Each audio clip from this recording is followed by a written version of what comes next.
E Mira Leitão já está a postos lá em Brasília para falar com a gente desse dia que foi um dos piores do ano para as bolsas do mundo, né, Miriam? Que dia ontem, hein?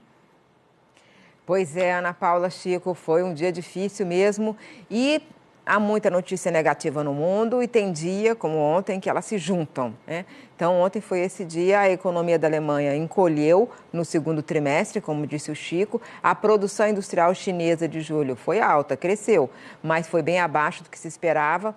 O presidente americano Donald Trump voltou a acusar o Fed, o Banco Central dos Estados Unidos, por dados que mostram desaceleração, uma pequena desaceleração. A economia permanece crescendo, mas com dificuldades, e o índice Dow Jones teve uma queda de 800 pontos, a maior perda do ano.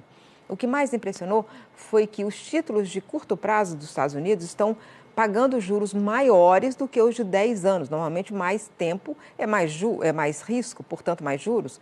Mas isso mostra que os investidores estão mais preocupados com o que vai acontecer daqui a 2 anos do que daqui a 10 anos. Esse fenômeno se chama inversão de curva. Sempre aconteceu antes das recessões americanas. É uma espécie de sinal. Então, todo mundo assustou com aquilo. Foi assim na última crise, por exemplo, 2008. O que piora bastante o clima do mundo é Trump. Ele é errático. Cada dia diz uma coisa. Ameaça a China de elevar as alíquotas contra a importação, depois recua. Adia.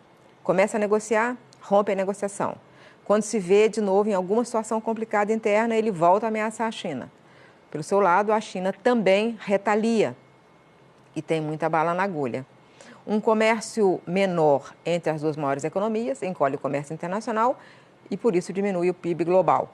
É esse medo que está rondando a economia do mundo há algum tempo. E tem dias que esse temor aumenta, em outros diminui. Nós vamos ficar nessa gangorra até sinais mais claros. Chico e Ana. O Miri, aqui no Brasil, o Banco Central anunciou que vai passar a vender dólares à vista das reservas internacionais a partir já da semana que vem. Isso não acontecia, né, desde a crise global lá de 2009.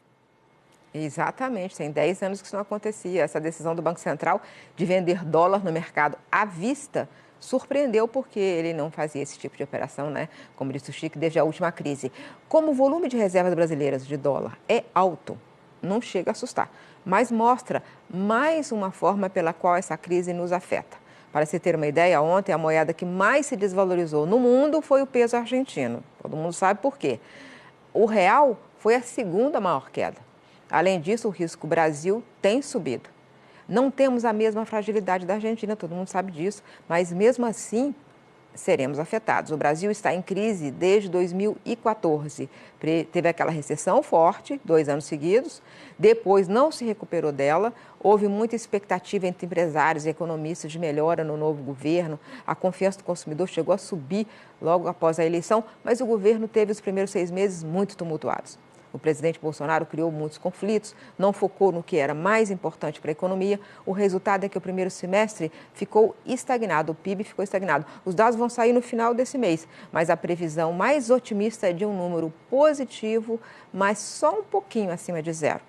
Quando a economia do mundo não cresce, isso afeta o Brasil por diversos canais. Caem os preços das commodities que o Brasil exporta, reduz o volume total exportado, aumenta a visão de que é arriscado investir em países emergentes como o Brasil. O Brasil vai precisar se esforçar muito mais para conseguir garantir a retomada da economia que nós queremos tanto, há tanto tempo, em um ambiente externo que está ficando pior. Chico, Ana. Situação difícil. Obrigado, Miriam.